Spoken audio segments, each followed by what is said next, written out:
Hello everyone, welcome to the session. देखो, आज का सेशन जो होने वाला है that is significance of urbanism. इसके पहले जितने भी चीज़ें आपने पढ़ ली हैं, आशा करते हैं वो सारी चीज़ें आपको क्लियर हो गई हैं, कहीं पर कोई डाउट अब नहीं बचा हुआ है। और अगर डाउट है तो बता दिया करो, बिल्कुल भी निसंकोच, उनके ऊपर भी बात होगी। तो सिग्निफिकेंस ऑफ अर्बनिज्म, मेसोपोटामिया में हम आगे बढ़ रहे हैं धीरे धीरे। और अब ये जो पर्टिकुलर टॉपिक आप पढ़ने जा रहे हो, इसको जो लास्ट टॉपिक पढ़ा था ना, मेसोपोटामिया एंड इट्स ज्योग्राफी, वो जहां खत्म हो रहा है, जिस सेंटेंस जिस वर्ड के ऊपर खत्म हो रहा है, उसी वर्ड से ये पूरा टॉपिक यहां पे इमर्ज हो रहा है। तो कहां पे खत्म हुआ था, अगर मैं आपको याद दिलाने की कोशिश करूं तो आपका जो टॉपिक खत्म हुआ था वो खत्म हुआ था सिटी नाम के वर्ड के ऊपर। ठीक है, कि सिटीज ऐसे ही डेवलप नहीं हो जाती हैं, या हमने बात की थी कि रेगिस्तान में, डेजर्ट में सिटीज इमर्ज हुई थी। लेकिन सिटी का मतलब क्या है, what is the meaning of city, city life क्या है, ये क्वेश्चन हमने लास्ट में किया था। और आज हम यही जानेंगे कि क्या इंपॉर्टेंस होता है अर्बनिज्म का, सिटी लाइफ है क्या basically. So cities and towns are not just places with large population. शहरों कस्बों का मतलब ये नहीं है कि वहां पर बहुत सारे लोग रह रहे हों। So if at any particular place people are settled, it doesn't mean that is the city. हो सकता है कहीं पे भी भीड़ इकट्ठी हो जाए, भीड़ तो रिफ्यूजी कैंप्स पे भी इकट्ठी हो जाती है। हम देखते हैं न्यूज़ पे, न्यूज़पेपर्स पे अक्सर पढ़ते हैं, वॉर हो रही है, वहाँ के लोग हटा दिए गए वहाँ से, है ना। जैसे इजराइल और फ़िलिस्तीन की वॉर हो रही थी, जैसे अभी रशिया मतलब यूक्रेन जो भी इंसिडेंट चल रहे थे, तो वहाँ हमने क्या देखा, बहुत सारे लोग माइग्रेट हो रहे हैं, बहुत सारे लोग वहाँ से भाग रहे हैं अपने जीवन को बचाने के लिए। तो भीड़ है, अगर कहीं पर लोग रह रहे हैं कहीं पर, इसका मतलब ये नहीं कि वो शहर ही है। टेम्परेरी शेल्टर्स या रिफ्यूजी कैंप्स भी बनाए जा सकते हैं। It is when a economy developed in sphere other than food production that it becomes advantage for people to cluster in towns। तो किसी भी, मान लो पॉइंट ए की बात कर रहे हैं, ए पॉइंट पर पहले क्या होगा, धीरे धीरे बहुत सारे लोग सेटल होंगे। ठीक है, ये ए पॉइंट हो गया, इसमें आप और बहुत सारे लोग जो है ये सेटल हो गए। ठीक है, अब आप सब लोग जब सेटल हो गए, धीरे धीरे आपने क्या किया, हमने जो शुरुआत की थी एवोल्यूशन से शुरुआत की थी, हंटिंग और गैदरिंग से शुरुआत की थी। अब आप लोग एक पर्टिकुलर जगह पर रह के खेती करने लगे, एग्रीकल्चरल एक्टिविटी करने लगे। तो पहले सिर्फ इतना एग्रीकल्चरल एक्टिविटी करते थे कि आपका काम चल जाए। फिर धीरे धीरे क्या हुआ, जब आपकी इकोनॉमी, यानी आप अपना जो किसी भी तरीके से वहाँ पर प्रोडक्शन की एक्टिविटी करते थे, economy simply means production, distribution and consumption. Economy को अगर आपको परिभाषित करना हो तो बड़े सरल शब्दों में कह दो कि वो सारी प्रोसेसेस, वो सारी मेथड्स, एक्टिविटीज जिसमें हम प्रोडक्शन, डिस्ट्रीब्यूशन और कंजम्पशन को स्टडी करते हैं, वो इकोनॉमी कहलाती है। तो जब आपकी इकोनॉमिक एक्टिविटीज जो है वो फूड प्रोडक्शन से बाहर आने लग जाए, सिर्फ फूड प्रोडक्शन ना करो आप, तो अभी यहां पर पॉइंट ए पर आप सिर्फ एग्रीकल्चरल एक्टिविटी कर रहे थे। ठीक है, और एग्रीकल्चरल एक्टिविटी का पर्पस ये था कि किसी तरीके से आप अपना सब्सिस्टेंस यानी आजीविका चला लो, अपनी लाइफ को सपोर्ट करते रहो, आप दिन भर के लिए जो कुछ भी खाना पीना है ना वो आपको मिलता रहे बस। तो वो हो रहा था यहाँ पे। फिर क्या हुआ, अब धीरे धीरे धीरे धीरे करके आपकी पॉपुलेशन इंक्रीज हुई। जब पॉपुलेशन आपकी ज़्यादा इंक्रीज हुई तो फूड प्रोडक्शन भी बढ़ा, क्योंकि अब बढ़ी पॉपुलेशन के फूड प्रोडक्शन को आपको सप्लाई करना था। तो फिर क्या हुआ, फूड प्रोडक्शन ग्रोथ हुई। और अब क्या हुआ, अब आप लोग इतना फूड प्रोडक्शन करने लग गए कि आपके कंजम्पशन से ज़्यादा का फूड प्रोडक्शन होने लगा। ध्यान रखिएगा, फिर जब ज़्यादा फूड प्रोडक्शन होने लगा उतने ही लोगों में, तो लोगों को लगा कि यार लोग बढ़ रहे हैं, फूड प्रोडक्शन और ज़्यादा हो गया, अब इतने लोगों को खेती में काम करने की ज़रूरत नहीं है, तो कुछ लोग दूसरा काम करने लग जाएंगे। तो अब एक्टिविटीज़ फूड प्रोडक्शन के बाहर होनी शुरू हो जाएंगी। ऑलराइट, तो यहाँ पर क्या है, लोग ज़्यादा आकर बसेंगे। क्यों?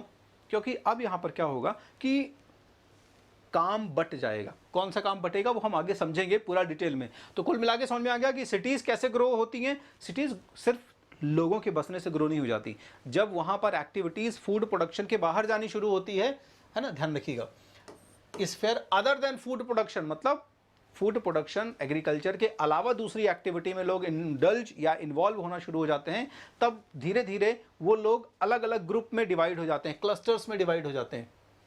पहले सिर्फ एक ही काम था, तो एक तरीके से आप कह सकते हो कि एक ही क्लस्टर में लोग थे, लेकिन अब खेती के अलावा दूसरे दूसरे काम कर रहे हैं। ठीक है, तो एक काम करने वाला एक क्लस्टर, जैसे बर्तन बनाने वाले लोग हो गए तो बर्तन बनाने वालों का एक क्लस्टर हो गया, और दूसरे कुछ सामान को लाने ले जाने के काम में हैं, कुछ लोग डोमेस्टिकेशन ऑफ एनिमल्स कर रहे हैं सिर्फ। तो इस तरीके से सिटीज़ तब डेवलप होना शुरू होती हैं जब लोग फूड प्रोडक्शन के अलावा छोटे दूसरे एक्टिविटीज़ वाले क्लस्टर में डिवाइड हो जाते हैं। Urban economies comprise besides food production trade manufacture and services. अब देखो फिर जब और बड़े लेवल पर ये प्रोसेस बढ़ेगी तब फिर आप कह सकते हो कि एक बड़ा शहर डेवलप हो गया। तो रूरल और अर्बन एरिया में क्या डिफरेंस है? रूरल और अर्बन एरिया में अगर मैं आपसे पूछूं कि डिफरेंस क्या है तो बड़ा सिंपल सा डिफरेंस है। आप बताओ गांव में और शहर में क्या डिफरेंस है? 2 मिनट में जल्दी सोचो, पर अब 2 मिनट चुप रहने का मेरे पास समय नहीं यहाँ पे, अदरवाइज आप उधर बोर हो जाएंगे, तो मैं ही आंसर बता देता हूँ। आप गाँव में क्या देखते हैं? 99.99% लोग अपनी सब्सिस्टेंस, अपनी लाइवलीहुड कहाँ से अर्न करते हैं? एग्रीकल्चर से अर्न करते हैं। तो रूरल एरिया वो एरिया होता है जहां पर एग्रीकल्चर के ऊपर अभी भी लोग फूड प्रोडक्शन वाली एक्टिविटी के ऊपर डिपेंडेंट होते हैं। भले वो खेती के डाइवर्स तरीके करें, अलग अलग तरीके की खेती करें, पर वो करेंगे खेती। लेकिन आप वहीं शहर में देखते हैं, आप शहर में रहते हैं तो आप देखते हैं कि आपके फादर जो आजीविका लेके आ रहे हैं, जो अर्निंग्स लेके आ रहे हैं, वो कहाँ से लेके आ रहे हैं? वो जॉब कर रहे हैं। ठीक है आप क्या देख रहे हैं? ट्रेड, मैन्युफैक्चरिंग या सर्विसेज में है आपके फादर, आपके घर के लोग। ठीक है, कोई बैंक में काम कर रहा है, जॉब कर रहा है, कोई हो सकता है खुद का बिजनेस होगा उसका, है ना, कोई और दूसरी जगह गवर्नमेंट फील्ड में या सर्विसेज में होगा। मतलब डिफरेंट टाइप की जो प्रोफेशनल एक्टिविटी हैं, ट्रेड है, कॉमर्स है, मैन्युफैक्चरिंग है, सर्विसेज है, इसमें इंडल्ज हो गए। मीन्स एक बात कह दूँ, 100 बातों की एक बात, कि फूड प्रोडक्शन के अलावा, एग्रीकल्चर के अलावा दूसरी जो एक्टिविटीज़ हैं जैसे कि ट्रेड, कॉमर्स, मैन्युफैक्चरिंग या सर्विसेज, इसमें से जब आपका जो लाइवलीहुड आ रहा है, ये लाइवलीहुड ये बताएगा कि आप रूरल एरिया में रहते हैं या अर्बन एरिया में रहते हैं। चलिए, तो क्या होगा? अर्बन इकोनॉमी कैसे बनती है? जब वहां पर फूड प्रोडक्शन के अलावा ट्रेड, मैन्युफैक्चरिंग, सर्विसेज ये होती। City people thus cease to be self sufficient and depend on products और सर्विसेज। तो इसीलिए शहर का आदमी फिर क्या होता है? धीरे धीरे cease to be self sufficient. गांव का व्यक्ति सेल्फ सफिशियंट है, जितना ग्रो किया, खाया पिया, एंजॉय किया, सिंपल लाइफ है। लेकिन शहर में आते आते फिर क्या होता है? सेल्फ सफिशिएंसी खत्म हो जाती है। ठीक है cease to be self sufficient. गांव का आदमी सेल्फ सफिशिएंट नहीं है, डिपेंडेंसी ज्यादा बढ़ जाती है। शहर का आदमी जो है वो सेल्फ सफिशिएंट नहीं है, उसकी डिपेंडेंसी है ढेर सारी चीजों पर। अनाज भी बाहर से, दूध भी बाहर से, तमाम दुनिया भर की चीज़ें, कपड़े और हर चीज़ बाहर से। लेकिन गांव में सेल्फ सफिशिएंसी रहती है, सब कुछ ईजिली वहीं पे आसपास भी मिल जाता है, और वहीं ग्रुप बना हुआ रहता है चीज़ों को प्रोड्यूस करने का, और इनफैक्ट कम से कम नीड में उनका काम चल जाता है। तो इस तरीके से इनकी डिपेंडेंसी दूसरे प्रोडक्ट और सर्विसेज के ऊपर बढ़ जाती है, और ये शहर कहलाने लगते हैं। मेसोपोटामिया में यही हो रहा है, इसलिए हम ये पढ़ रहे हैं। There is continuous interaction among them. अब चलो फिर क्या होगा, आगे हम बढ़ते हैं। फिर क्या होगा? There is a continuous interaction. तो जब धीरे धीरे दूसरे क्लस्टर्स डेवलप हो रहे हैं, यानी ऐसे क्लस्टर्स जिसमें एग्रीकल्चर के अलावा दूसरी एक्टिविटीज हो रही हैं, तो क्या होगा? इन क्लस्टर्स के बीच में बड़ा कंटिन्यूअस इंटरेक्शन होगा। फॉर एग्जांपल, जैसे मैंने कहा, अभी एग्जांपल इसी में दे देता हूं, चलो पैराग्राफ में। तो there is continuous interaction among them, means there will be continuous interaction, मेल जोल बढ़ेगा अमंग द डिफरेंट। देम का मतलब यहां पे क्लस्टर से है, डिफरेंट क्लस्टर्स के बीच में इंटरेक्शन बढ़ेगा। फॉर इंस्टेंस, उदाहरण के लिए, अच्छे से समझो, the Carver of stone seal requires bronze tool. ठीक है, अब यहां पर एग्जाम्पल देने की जो है, इन्होंने जो एग्जाम्पल दिया है बहुत बढ़िया तरीके से देके समझाने की कोशिश की है। अब एक स्टोन कार्वर है, स्टोन कार्वर कौन हो गया? कार्विंग करेगा जो। ठीक है, मान लो इस पर्टिकुलर पर्सन का काम जो है, इस पर्टिकुलर पर्सन का काम है स्टोन कार्विंग करना। ठीक है, ये तो ये बहुत सुंदर मूर्ति बना लेता है, बहुत सुंदर स्टोन को तराशता है, पत्थर को तराशने में, उसकी कार्विंग करने में इसकी बहुत बड़ी एक्सपर्टीज है। चलिए, so the Carver of a stone seal. अब इसको कहा गया कि काम करो, एक सील बनाओ, एक मोहर बनाओ, जो कि मेसोपोटामिया का राजा या जो भी चीफ होगा, जो हेड होगा, वो उस सील को इस्तेमाल करेगा। सील काहे की बनेगी? पत्थर की बनेगी। चलो, so requires bronze tools that he himself can not make. अब ये स्टोन कार्वर है ना, इसकी एक्सपर्टीज है कार्विंग की, he can not make tools. तो टूल जो है इसको जरूरत पड़ेगी किनकी? मेटल टूल्स की। ठीक है, हथौड़ा हो गया, छेनी हो गया, तमाम दूसरे मेटल टूल्स की जरूरत पड़ेगी जिनका इस्तेमाल करके कार्विंग करेगा। सील को बनाने के लिए जिन टूल्स की ज़रूरत पड़ेगी, कार्विंग करने के लिए जिन टूल्स की ज़रूरत पड़ेगी, उस वो रिक्वायर्ड हो गए। तो अब ये किसके ऊपर डिपेंडेंट हो गया? ये डिपेंडेंट हो गया मेटल टूल बनाने के ऊपर, टूल मेकर के ऊपर, ठीक है।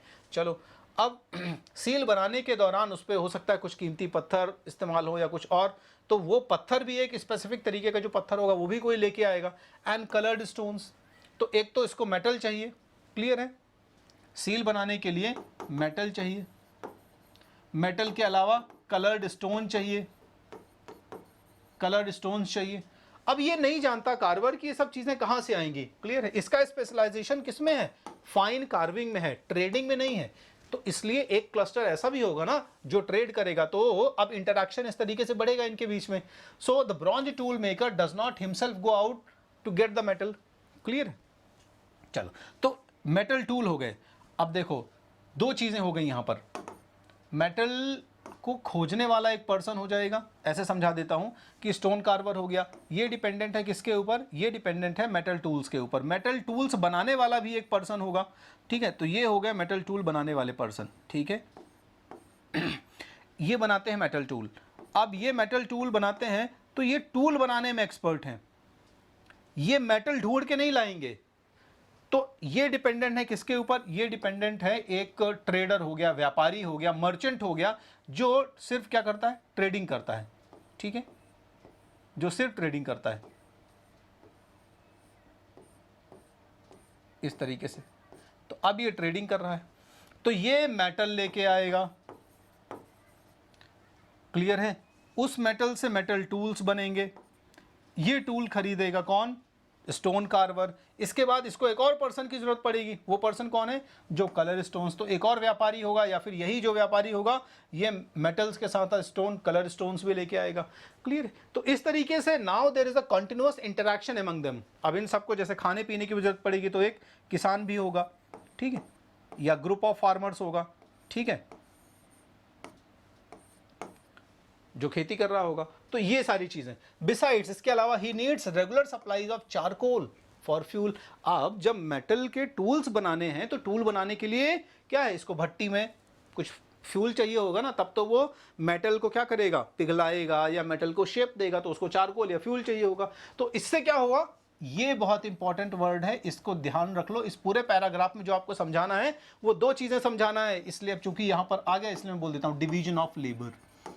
डिवीजन ऑफ लेबर याद करके रख लो, क्योंकि ये बहुत छोटी सी चीज है लेकिन बहुत आगे काम आने वाली है। Division of labour, division of labour का मतलब क्या होता है? आपने देखा यहां पर लोगों ने काम बांट लिया है, तो इंटरैक्शन कैसे होता है सोसाइटी में? जब लोगों के बीच में काम का बंटवारा हो जाता है। सो अर्बन लाइफ या शहर में सबसे जो इंपॉर्टेंट चीज देखने को मिलती है, जो इंपॉर्टेंट मार्क होता है अर्बन लाइफ का, that is division of labour. Means people will classify their job. ये एक स्पेशलाइजेशन है इस पर्सन का, ए का, बी का स्पेशलाइजेशन ये काम करने में, सी का दूसरे काम करने में, डी का तीसरा चौथा काम जो भी है। तो A B C D they are interacting continuously and they are actually fulfilling the needs of one and another. एक दूसरे की नीड्स को फुलफिल कर रहे हैं।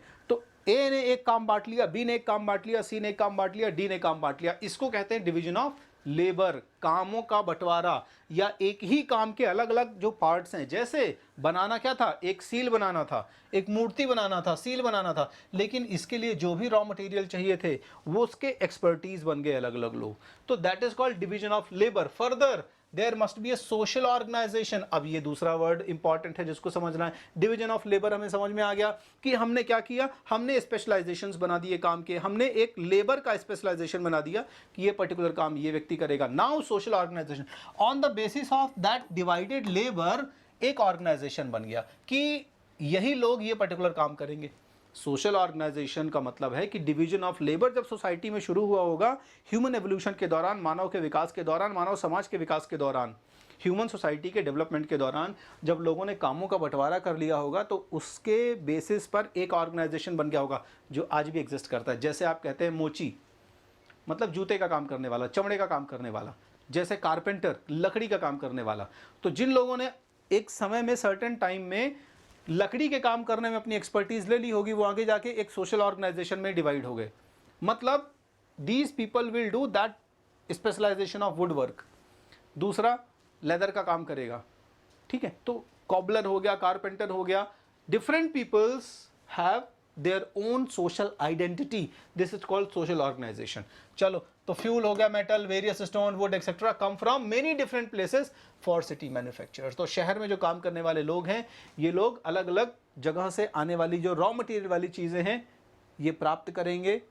इनके बीच में एक इंटरेक्शन होगा, कंटिन्यूअस इंटरेक्शन होता रहेगा, मतलब ट्रेड होता रहेगा और इस ट्रेड के थ्रू एक दूसरे के ऊपर डिपेंडेंसी बनी रहेगी. Thus organise trade and storage is needed.